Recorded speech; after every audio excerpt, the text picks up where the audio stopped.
Welcome to Our Girl Relationships. We talk about the problems people face in their day-to-day lives. Let's start with the video. So, my husband has an older brother, and his wife, Tara, and I used to be very good friends back when we were in college. Slowly, I realized how she is, and I withdrew myself from her fun life to live in peace. But then she had to meet my brother-in-law in a club and go home with him and then marry him so that she could always stay in my life and make it a living hell. Tara had confessed that she knew he was my boyfriend's brother, and she thought we would make a lovely family together if she makes him fall in love with him. What can I say? Men are stupid. He fell in love with him, and now we are here with 7 years of marriage. We all go at our husband's parents' house every month for a family dinner.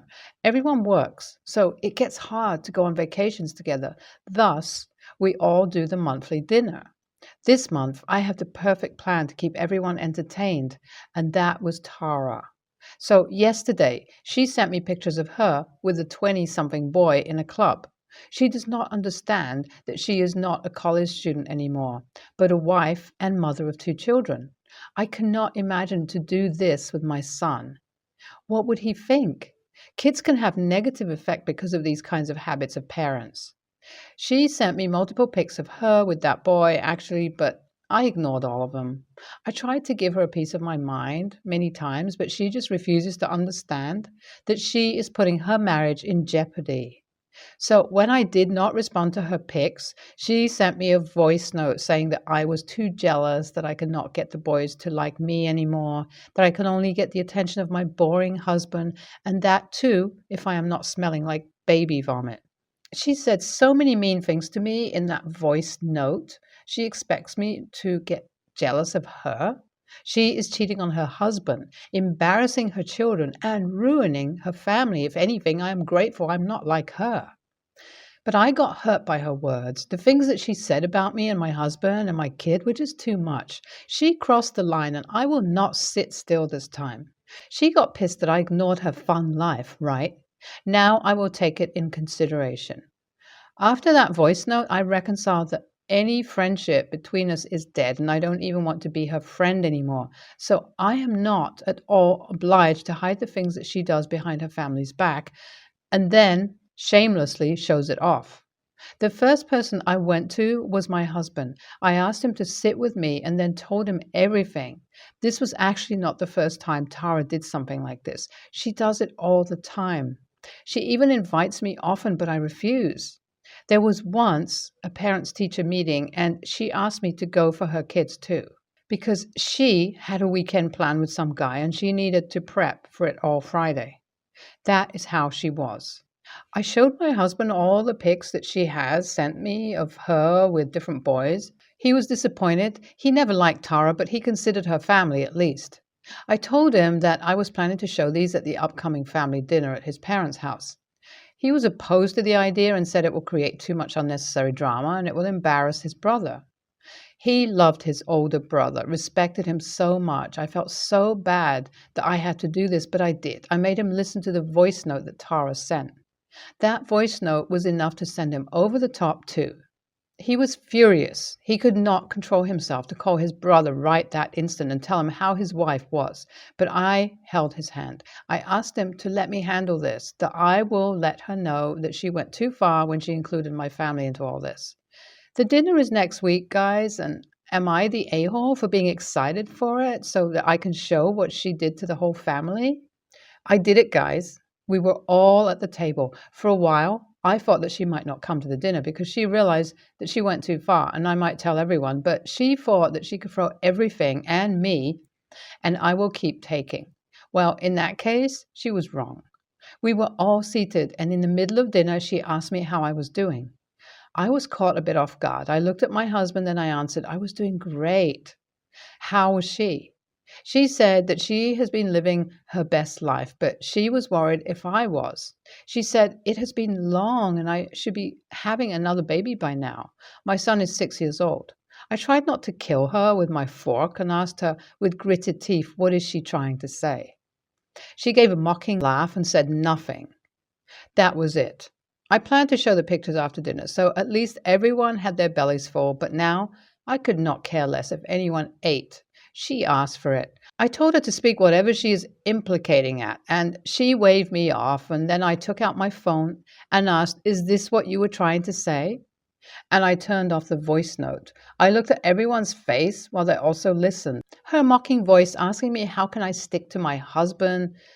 He's not even good in bed, and she always needs young men to satisfy her. My mother in law was so mortified that she got up from the table, called Tara shameless, and went inside the house. Tara looked at me like she wanted to kill me, and I gave her a smirk. She tried to take my phone from me. When I dodged, she started calling me names like bitch, snake, and whore, and everything from Satan's book. I showed her husband and my father-in-law the pictures she had sent me over the years with her different dates in different places. The kids tried to look too, but I and my mother-in-law called them inside for an early dessert so they did not have to see their mother's atrocities. Tara lost all self-control. When her husband asked what was the meaning of it all, she lunged at me trying to kill me for real. My husband got my hair out of her hold. She took about 1,000 of my hairs out from the roots, the crazy bitch. I told everyone how she was and that I was willing to look the other way because it was none of my business. But then she had to include my husband, my kid, and our sexual life. She had no right to comment on that. She looked at me with tear-filled eyes and said she considered me her friend, and I did this. I felt a little pinch in my chest, but I looked the other way. We went inside, took my son. I apologized to my mother-in-law for ruining the dinner, to which she waved off and said letting everyone know of that was more important, and she always had her doubts about Tara, but I just confirmed them. I hugged her goodbye and came home. On the way home, I asked my husband if I was a bad person or friend for doing what I did, and he held my hand, saying that I told the truth, and telling the truth will never make me a bad friend or person or whatever. I wanted to believe him, but I was just feeling bad still about her. The way she looked at me and said that I was a bad friend, I did not even know that she considered me a friend. She has always looked down on me and never cares about my opinion. I ask you guys again, was I an a-hole for exposing her like that? It has been a while, guys. I still feel bad about what I did at the dinner. Tara and her husband are having problems, but she is to blame for that. She did not care about it while she was out fooling around with college kids. I heard they are living separately for about a month now. I could not help but feel bad for her, so I called her to ask how she was, and she told me thanks to me that she could not even see her children anymore. I told her she never wanted to see her children. She hated being a mother, but her husband wanted a family. I told her she could come over any time if she felt like it and we could talk. She accepted the offer and told me that she would be here in the morning. It was awkward at first when she came, but then she started blaming me for her breaking marriage, and awkwardness went out the window. I told her it was her own fault for never caring enough about her marriage before. If she felt as suffocated in it as she used to tell me, then why is she even trying to save it now? She can be free of it and live as she pleases. To that, she says that she loved her family and cannot even dream of living without them, that she realizes now when she is so close to losing them. She said she does not know how to fix it. Her husband would not talk to her or let her see the kids, and she just wants to apologize and make it all right. I told her she will have to find a way to apologize, and even if after that, there is no guarantee that she will be forgiven. She embarrassed the whole family, not just herself. Her daughter is old enough to understand everything, and she was listening to everything. She started saying it was my fault about them listening to it. I apologized to her. I told her I got mad and stopped thinking rationally and that I should have. We sat in silence, but then she apologized too for saying those things in the voice note. I told her I will talk in her favor at the next family dinner if she promises to change, to which she agreed. I finally feel a bit better about the guilt that was weighing me down for weeks. NTA, not at all. Even the fact that you are beating yourself up for telling the truth says that you are a good person and a great friend. You did the right thing, revealing what she did behind everyone's back, and I fully support you. It is good that you guys made up in the end, though. NTA, you were right. You did not need to feel bad even a little after that. I am a bit annoyed that you apologized to her at all. I mean, she deserved to be divorced, and it was her fault. But it's okay if all of it worked out for you. Growing up, I, 28 male, was really close with my neighbor Diane, 27. Diane was the product of an affair, and despite her parents divorcing their spouses and getting together before she was born, her home life was really rocky. Diane pretty much lived with me, my little brother, and my single mom on the weekends, and by fifth grade, she had her own room in our home.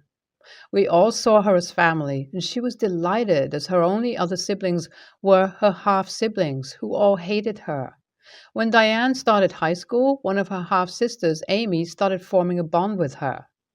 Amy was only a year older than me, and we hit it off. We started dating in college, and things were going well. I've always wanted kids, and Amy always said that she felt the same until our last year of college. Amy got a positive pregnancy test and broke down. She told me that she lied about wanting kids and that she was hoping that she'd either warm up to the idea or I'd change my mind. That she thought she'd be okay with it if it was for me, but now that she's pregnant, she knows for a fact that she never wants to be a mom. We argued, and I told her that she'd known I wanted kids before she was even interested in me and lied. Because of all the fighting and stress for finals, she miscarried. I know it wasn't an abortion because she told me she would give birth to our child but didn't want to raise them. I broke up with her soon after. It was hard because I really loved her, but Diane was there for me. Last year, Diane got pregnant and the father wanted nothing to do with her or the baby. Having a single mom, I took her in and vowed to support her. She gave birth to a beautiful baby girl. Early in the pregnancy, Diane found out that she had ovarian cancer. It was a hard hit on all of us, and she started making a will and asked me to be the legal guardian of her child should it come down to it. 7 months ago, Diane passed away, leaving her 3-month-old daughter in my care. She named her Josephine after my mother and didn't choose a middle name. After I officially adopted her, I gave her Diane as a middle name. Amy came to me 2 days ago saying that she waited till after the adoption process to ask me because she didn't want to stress me, but I should let her also adopt Josephine because she's Diane's closest family member, and that Josie needs a mother. And since I grew up in a single-parent household, I know that better than anyone else. I told her that Diane left Josie in my care, and it's disrespectful to try and place herself as her niece's mother not even a year after Diane's passing. Some of Diane's family are calling and telling me that I'm being thoughtless and that Josie needs a mother, that I'm not family, so I don't know what I'm doing. It's all such a stressful time, and I haven't even had a moment to properly grieve. So I'm probably not in the right state of mind. Am I the a-hole? NTA, if she wanted Amy to be her mother or any of her family to be the parents, she would have made them the guardian. Besides, I thought Amy didn't want kids. You were simply following Diane's wishes.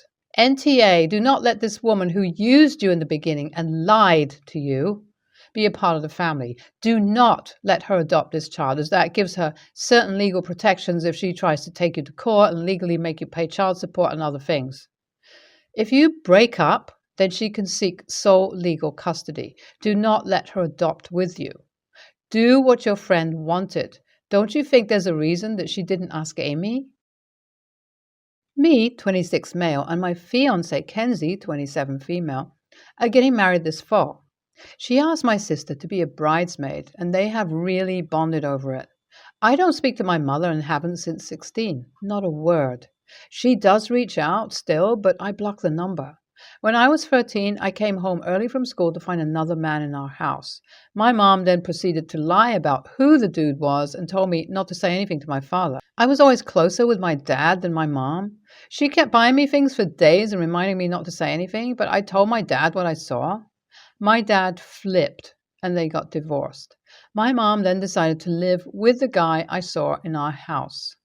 Unfortunately, she got split custody, so I was forced to spend time over there with my sister. Usually, just locked myself in my room and only came out to get food. I purposely fought with her boyfriend to force my way to live solely with my dad. My sister got upset at my attitude towards the situation, and we had a falling out. Eventually, when I was 15, my mom broke down and let me live with my dad full time.